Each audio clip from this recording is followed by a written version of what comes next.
In a year that has been so improbable, the pretty darn unlikely happened tonight, and it was awesome.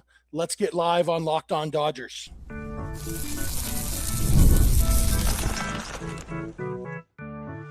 You are Locked On Dodgers, your daily Los Angeles Dodgers podcast. Part of the Locked On Podcast Network, your team every day.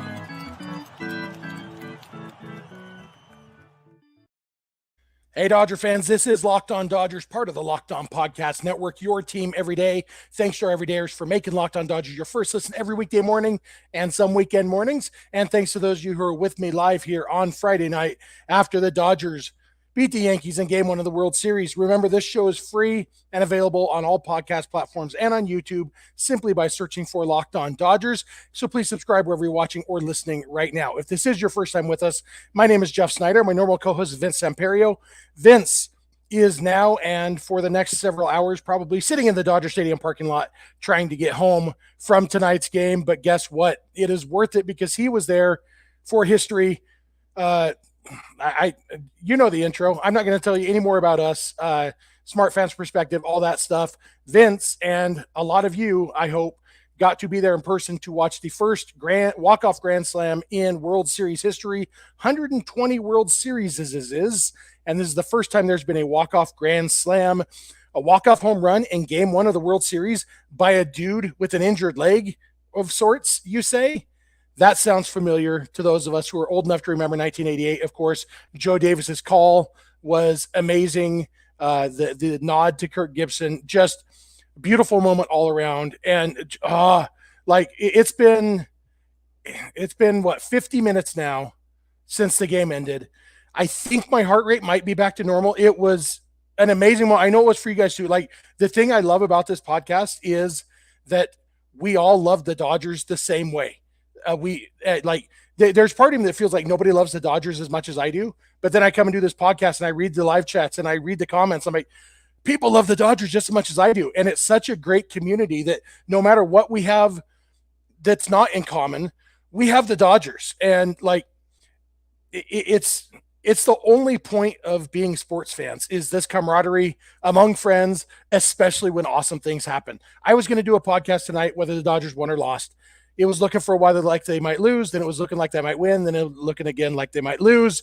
But Freddie Freeman, just I want to relive this whole inning because the way it happened, not the whole inning, I guess, but from the moment of Shohei Ohtani's little pop out, Alex Verdugo not being able to keep himself in play when he caught Ohtani's pop up, that moved the runners to second and third, puts the winning run in scoring position, and brings up Mookie Betts against left-hander Nestor Cortez with first base open, with Freddie Freeman on deck, sets up the intentional walk to load the bases to get to Freddie, because apparently nobody has watched the 2024 Dodgers and learned you don't intentionally walk people because the dude behind him always makes you pay.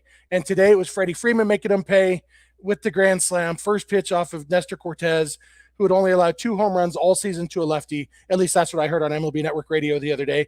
I didn't fact check it because, I assume it's true. He's now allowed 3 this year. Nestor hadn't pitched in over a month. And, just like Joe Davis and John Smoltz were talking about when Bruce Gratterall came in the game earlier in the game, you worry about rust. The Yankees were probably worried about rust. And Freddie Freeman, who hadn't done much this postseason. He's been hurt. He's been better than you would expect an injured guy to be, but he has not been very good and definitely hasn't shown any power. And then today, he hits a triple and a home run. The triple was realistically a double. In fact, if Alex Verdugo plays that ball better, Freddie probably stops at first base. Verdugo played it so bad that he turned a single, possibly a double, into a triple. But that home run, that grand slam, nothing cheap about that. There was no help on that. That was Freddie Freeman recognizing the moment and saying, look, I'm looking for a mistake on the first pitch, something I can turn on, because I'm still Freddie Dadgum Freeman.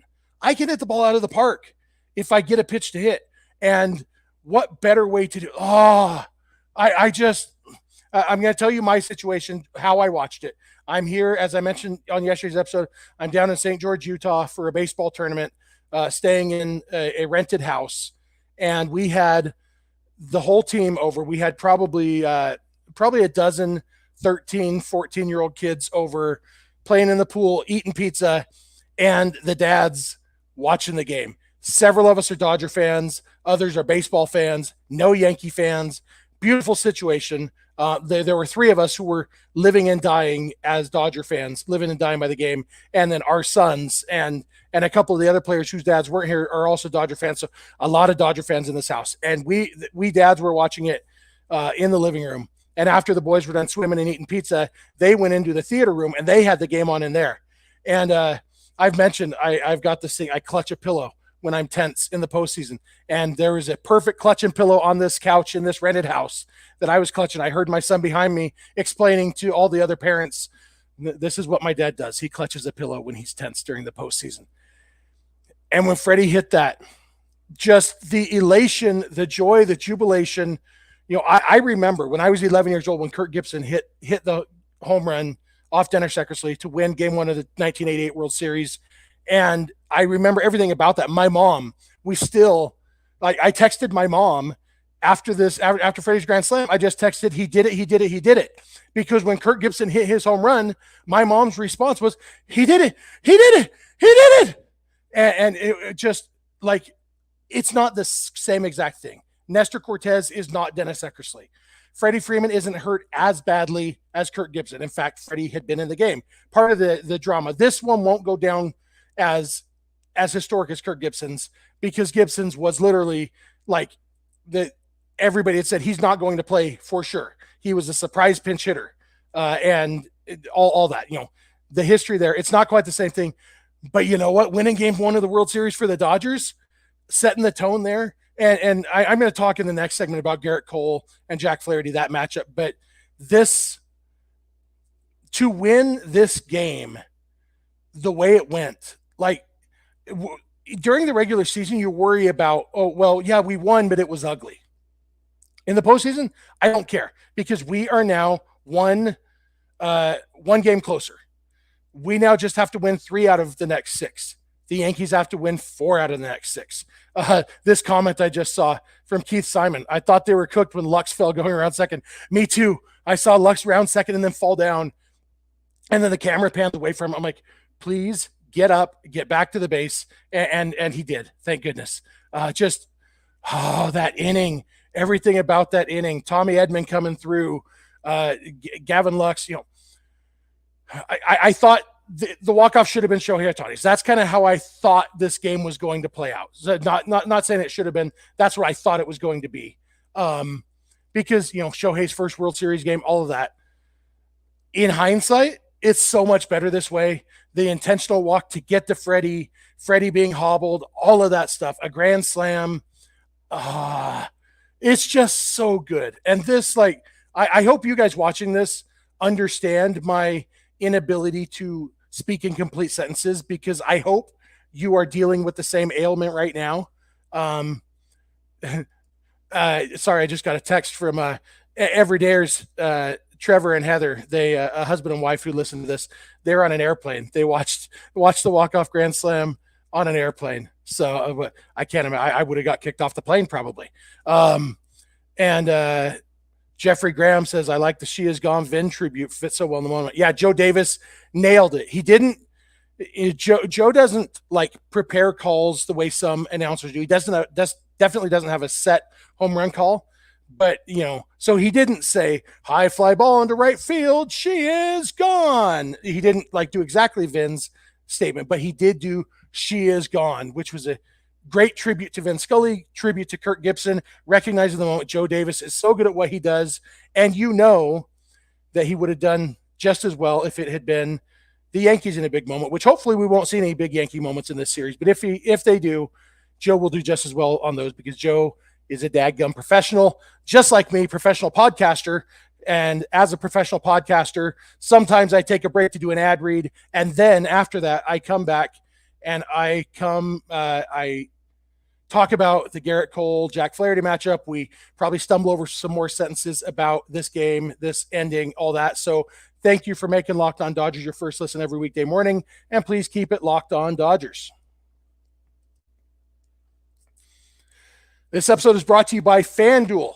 Get ready to tackle the NFL action with FanDuel, America's #1 sportsbook, because right now, new customers can bet $5 and get $150 in bonus bets if you win. The FanDuel Sportsbook app gives you everything you need to place live bets on the NFL all in one place. So when you get a hunch in the middle of the game, you can check out the latest stats, view live play-by-play, and so much more on the same page where you place your bets. And like I said, just bet $5 and you'll get $150 in bonus bets. You don't have to win the bet.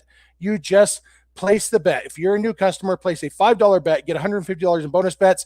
Imagine if there had been odds for will hobbled Freddie Freeman hit a triple in this game. I don't think FanDuel even thought to give you odds on that. If they had, you could have won a lot of money. But there are a lot of fun things on the World Series you can bet on, obviously the NFL, all that. So whatever you want to bet on, bet $5, get $150 in bonus bets. Where is that? It's at FanDuel.com.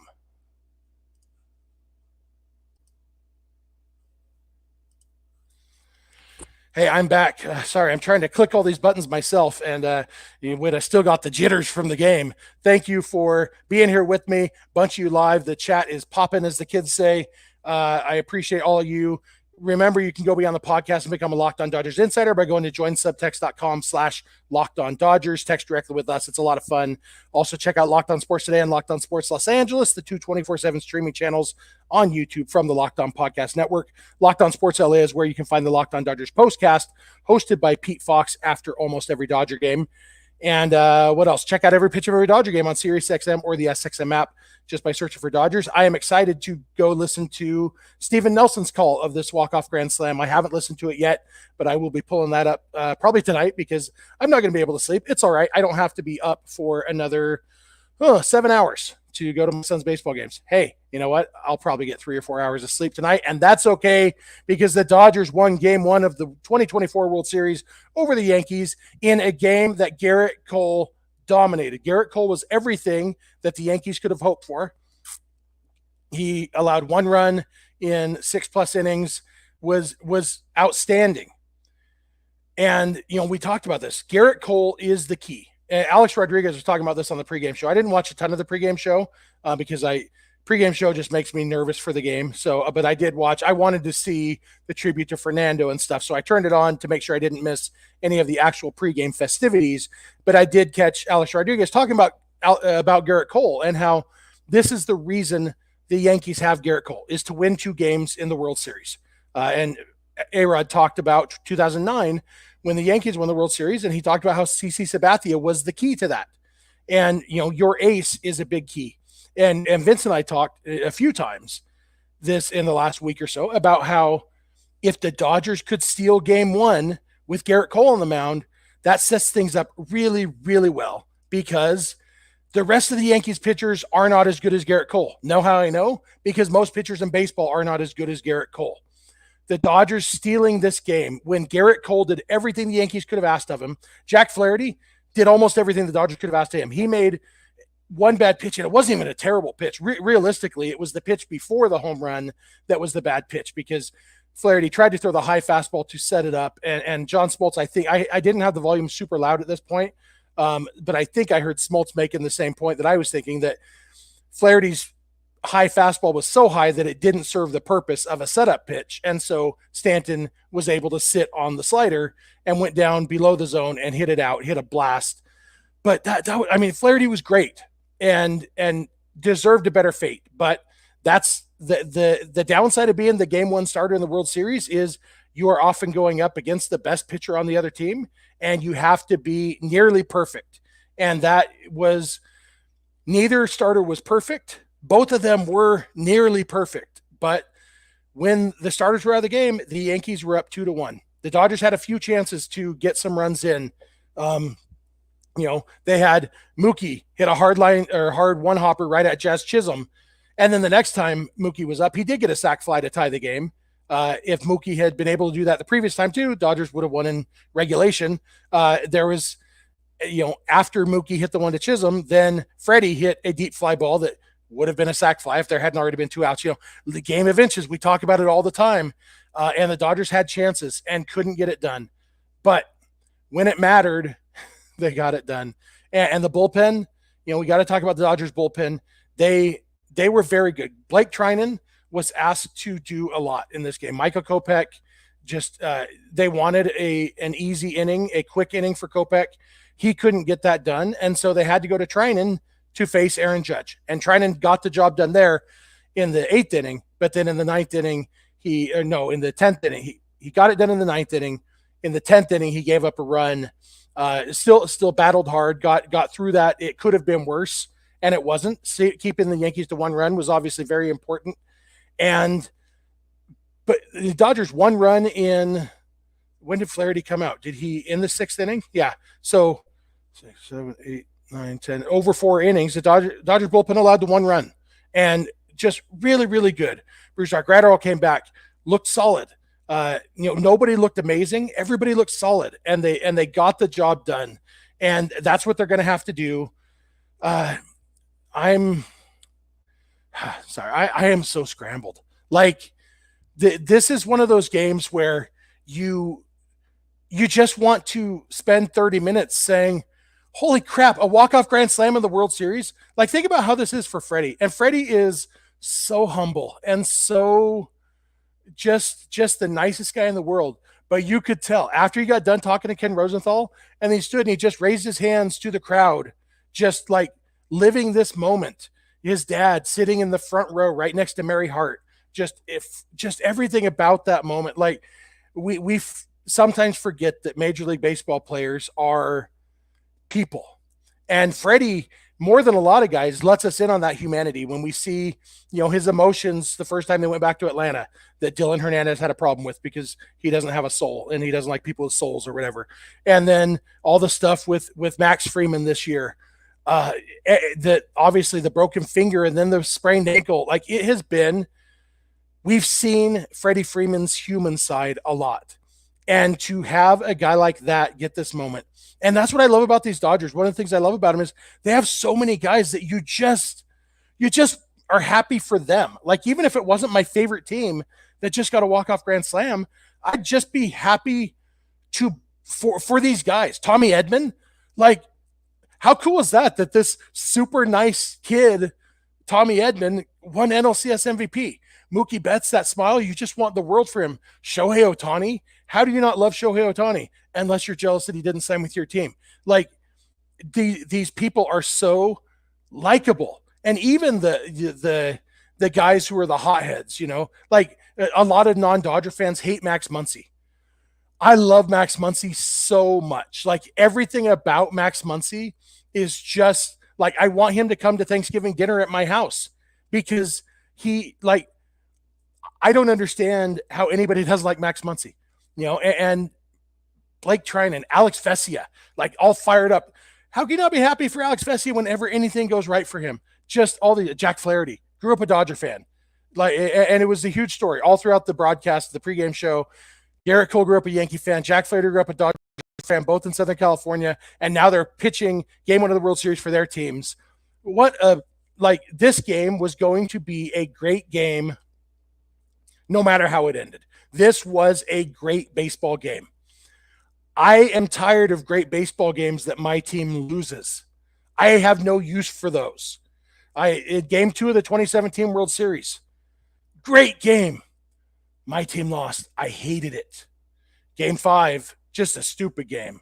That 2017 World Series had some, games that even without the benefit of hindsight and knowing that the cheating cheaters were cheating cheaters, there were some great games that were just rip your heart out.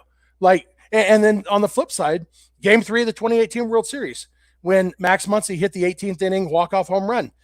That game was amazing, wonderful. One of the best memories I have with my boys. We were there at the game with my dad and my uncle. And even though that was the only game the Dodgers won in that series, that is a wonderful memory because that was a great game that came out on the right side. I love when great baseball games end with the Dodgers having more runs than the other team. That is my definition of a great baseball game. That's what we got tonight. Pitching was great. Defense was solid. Drama. Both teams leaving guys in running scoring position. Pitchers battling out of jams. Great baseball game. But it's only truly great because the Dodgers won, and the way they won, historic fashion. Yes, first time ever a player has hit a grand slam a walk-off grand slam in the World Series. Just ridiculous. I'm trying to. Jose says I look like Max Muncy. Jose, aren't you the same one who also said that Clint and I look exactly alike? I'm starting to think maybe you can't tell guys with beards apart. Yeah, but I'll take it. Max Muncy's a handsome man. I'm going to come back in a minute. I don't know what I'm going to talk about. Probably going to say Freddie Freeman's name a bunch more times. I'd love to hear your thoughts in the chat. I'll try to dig through some of those. I love celebrating this with you guys. So while I read this ad, you guys tell me your thoughts in the chat, and I'll try to get some of those. So thank you again for making Locked On Dodgers your first listen or your last listen, and please keep it Locked On Dodgers. This episode is brought to you by Gametime. I love sports. I love concerts. I love comedy shows. The thing they all have in common is buying tickets, and that means the other thing they have in common is you can find the best price on Gametime. Gametime has a new feature called Gametime Picks that makes getting tickets for your favorite live events even easier. Gametime Picks filters out the fluff to show you only incredible deals on great seats so you don't have to waste time searching through thousands of tickets. You also have the option of turning on all-in pricing, which will show you the total prices up front with no surprise fees at checkout. And with the Gametime guarantee, you'll always get the lowest price, or Gametime will credit you 110% of the difference. So take the guesswork out of buying tickets to your favorite events with Gametime. Download the Gametime app, create an account, and use code LOCKEDONMLB for $20 off your first purchase. Terms apply. Again, create an account and redeem code LOCKEDONMLB for $20 off. Download Gametime today. What time is it? Game time. Hey, I am back. Thank you for making Locked On Dodgers your first listen. Thanks for being here with me live on Friday night, celebrating this Dodgers victory. Dodgers are 3 games away from a World Series title. It is Yoshinobu Yamamoto against Carlos Rodon in Game 2, Saturday evening. Same bat time, same bat channel, 6:08 p.m. Utah time, 5:08 p.m. California time. I mention Utah time because I am on Utah time, so that's what time it is for me. And luckily, my son has morning games again, so we will have the same setup, a bunch of people sitting around this rented house watching the World Series. Holy crap, I just realized if my son's team plays well tomorrow, they will be playing in the championship game during the World Series, which means I will kindly be telling whoever asked me to do Game Changer, no thank you, I'm going to be watching the World Series on my phone instead of keeping score on my phone. But, we'll burn that bridge when we get there. For now, thanks for being here. For your second listen, whenever you are, it's a weekend. I don't know if Sully is doing a World Series weekend episode or not, but if he is, check out Locked On MLB with our buddy Paul Francis Sullivan, a.k.a. Sully, all that stuff. Let's see what you guys have in the chat. No, not Tim, not first Grand Slam of the World Series, first walk-off Grand Slam in the World Series. Dan was there at the game. He's one of our insiders. So he messaged me, mentioned that he was at the game. That was amazing. My son and I will never forget. It goes up there with the birth of my kids. You must really like your kids because, oh man, this is way above that. No, just kidding. I love my kids. Let's see. Jose says I'm right. It must just be the beard about Max Muncy, the lookalike. What do you expect tomorrow? That's what Thumb asks. If the Dodgers won the game that Garrett Cole started, I like the Dodgers' chances in the game that Carlos Rodon started. It's going to be a different game because Rodon is a lefty, which means the lineup will be different. Gavin Lux won't be in the lineup. Miguel Rojas will be at shortstop. Tommy Edman will be in center field, probably, and Kike Hernandez at second base. They might just keep Kike in center and put Edman at second. I'm guessing, though, Edman in center, Kike at second. Either way, that's, basically it's Rojas for Lux is the lineup swap. You assume that Tommy Edman will be back up higher in the lineup because he hits lefties much better. Did you guys notice that he batted right-handed against Tommy Kahnle tonight? Because of Kahnle's changeup, Edman does that sometimes. A guy with a good changeup, he will bat right-handed to negate, because a lot of times guys with good changeups have reverse splits. So Tommy batted righty against right-hander Tommy Kahnle. That's always a interesting little quirk. But I guess Edman will be higher in the lineup. Freddie Freeman might sit. I wouldn't think so. He said after the game his ankle is feeling pretty good. And he proved tonight that he can hit lefties. So I'm guessing that Freeman will be in the lineup. Wouldn't shock me if he's out of the lineup, but that would mean probably Chris Taylor or Andy Pages in center field. Yeah, I guess if Freddie sat, it would be Pages in center, Kike at third, Muncy at first. So that'll be interesting to see, I guess. But yeah, I expect the Dodgers to win game 2, honestly, because the Dodgers are the better team. Yamamoto's a better pitcher than Rodon, and the Dodgers offense is better than the Yankees. So it doesn't mean it's going to be a walk in the park. I'm not making any guarantees, but yes, in answer to the question, what do I expect? That is what I expect. Argenis says, good luck to little Snyder tomorrow. I appreciate that. Little Snyder is 13 years old, but he's 6 feet tall, so hardly little Snyder anymore. I got a picture of him with Dalton Rushing at spring training, and it was kind of weird that my 13-year-old was taller than the Dodgers' top prospect. Frank says Joe Davis's call was absolutely incredible. Absolutely. What else? Jose Luna watching from Guatemala. Awesome. Guatemala is an awesome place. I've never been there, but I actually have a really good friend who lived in Guatemala for a while and loves it there. Says the Guatemalan people are some of the nicest people he's ever met. So, Jose, thanks for being here. Tim asked if Freddie gets a day off tomorrow. I didn't see that, but I guess I addressed that. Let's see what else in the chat. Sanity asked why they ran for Gavin Lux. I think it's just because Chris Taylor is faster than Gavin Lux.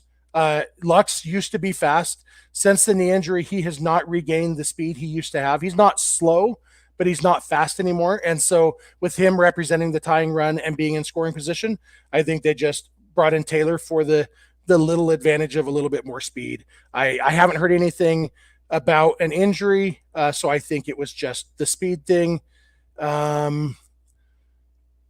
Jason says, did Flaherty meet or exceed your expectations? Flaherty did. He was as good as I hoped he would be. We were concerned after that last start against the Mets the other day because Flaherty was very bad in Game 5 against the Mets. But we knew he was under the weather. We were hoping that was the reason he was bad. I think what we saw today is that being sick was the reason he was bad. His velocity was good. His curveball was good. His slider was good. Like I said, just basically the one bad pitch to Stanton, 1 or 2 bad pitches. So I was very happy with Flaherty's performance, and I will take that anytime because he kept them in position to win a game that Garrett Cole dominated. That's all you can ask for that. Ike says, still cannot believe this. I agree with you. Lindsay Snyder says, hi, Dad. Hi, Lindsay. I love you. I'm glad you're here watching this live. I miss you, and I will see you this weekend. Let's see. Yeah, Tim says Lux was injured on the base paths too. And that's, Lux did fall down rounding second, so it could have been that he tweaked that hip or something. I haven't heard, but maybe you guys have heard. I honestly, Twitter is exploding, and I had to get ready for this podcast, so I haven't heard. But if somebody saw something mentioning an injury to Lux, let me know. Ike says, Jeff, I could be wrong, but the Fox broadcast showed runners on first and second after Verdugo's catch, but Davis said they advanced the base. Did they advance or not? Yes, they did. I saw that too. The graphics still showed first and second, but you could see the umpire, like I was yelling it at the TV. He's out of play. Everybody moves up a base. And you could see the umpire clearly motion that he's out of play. So yes, they did move the runners to second and third. That's why the Yankees intentionally walk Mookie Betts, because first base is open to get to the lefty. So yes, the runners did for sure advance on that. Yeah, Jose and Harrison are both talking about the pitch that Stanton hit for a home run wasn't a bad pitch. And like I said, it was more the pitch before that to set it up that was the bad pitch. It didn't do its job of setting up the slider, and so Stanton was able to sit slider. That was more the issue. Tim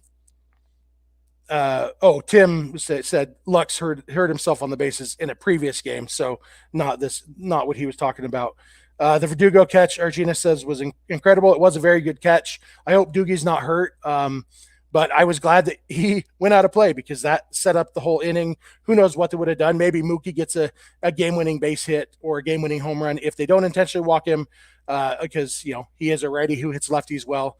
But all in all, I like the way this game ended. It was very, very fun, very historic, very awesome.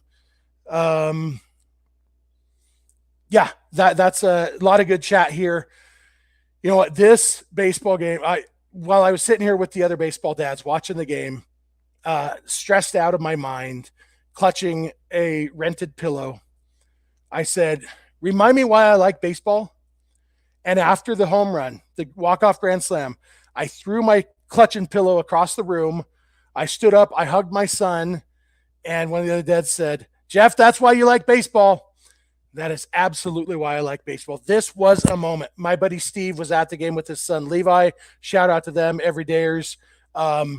Levi was talking before the game about what if Freddie Freeman pulls the Kirk Gibson. This kid knows his baseball. But Steve said that as they were leaving the stadium, strangers hugging each other, parking lot full of people chanting Freddie's name, high-fiving strangers, hugging strangers. It reminds me of when Chris Taylor hit the walk-off home run in the 2021 wild card game.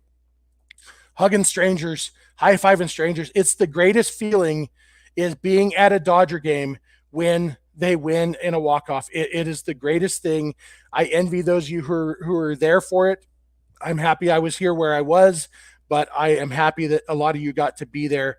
Such a great moment. Papa needs a new pair of shoes. That's how I rate it compared to Gibby's. And I mentioned that a little bit in the first segment.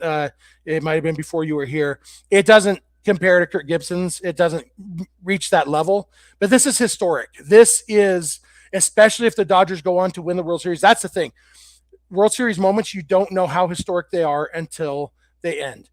Until the World Series is over. If the Dodgers win this World Series, that bumps this one up because a walk-off grand slam in a series that your team eventually wins is huge. So this will be, we will see this grand slam a lot throughout our lives, hopefully a whole lot because it leads to a Dodgers World Series win. But that's kind of where we're at. Gibson's was going to be historic no matter what, just because of who it was off of and because of his injury situation and everything. But it's more historic because the Dodgers beat the much better Oakland A's in that World Series. So, we'll see what happens here. That's my, I'm just looking to see if there's anything else. Pat Dwyer was at tonight's game and he was at the Chris Taylor. He says this was Chris Taylor times 1,000. I assume he's talking about as far as the hugging and high-fiving strangers. Pretty awesome. Harrison, I'll end on this. I would very much prefer not a 4-3 series. I agree. I want 4-0. This game was 6-3. Fernando Valenzuela passed away at age 63. Coincidence? Yes. But you know what? We'll start the game with a tribute to Fernando. We'll end the game with a tribute to Fernando. And in between, Freddie Freeman hit a walk-off grand slam. Dodgers win game 1 of the World Series. That'll do it for me for tonight. I will be back either solo or with Vince tomorrow night, hopefully after a game 2 victory. But we will be here to talk Dodgers with you again. Thanks for being here with me tonight. I really appreciate all your comments, all the chat, all of you who are with me live. Love you guys. Love the Dodgers. It's awesome. Remember, subscribe wherever you're watching or listening right now so that you can become an everydayer by watching or listening every weekday morning and sometimes Friday nights. You can check out Locked On Sports Today and Locked On Sports Los Angeles over on YouTube. You can go beyond the podcast and become a Locked On Dodgers insider by going to joinsubtext.com/LockedOnDodgers. Text directly with us. It's just a few bucks a month with a free 14-day trial. So please join us over there. It's a lot of fun. You can follow us on Instagram, Twitter, and TikTok at Locked On Dodgers. Vince is on Twitter at VinceSense91. I'm on Twitter at Snydog. Both of our DMs are open there. You can also email us, lockedondodgers@gmail.com. or send us a voicemail or a text message at 323-863-LOCKED, 5625. We are here every weekday morning, and we hope you'll be here with us. When you get in your car or sit on your couch, tell your smart device to play podcast Locked On Dodgers. And remember, you don't have to agree. You just have to listen. We will talk to you tomorrow.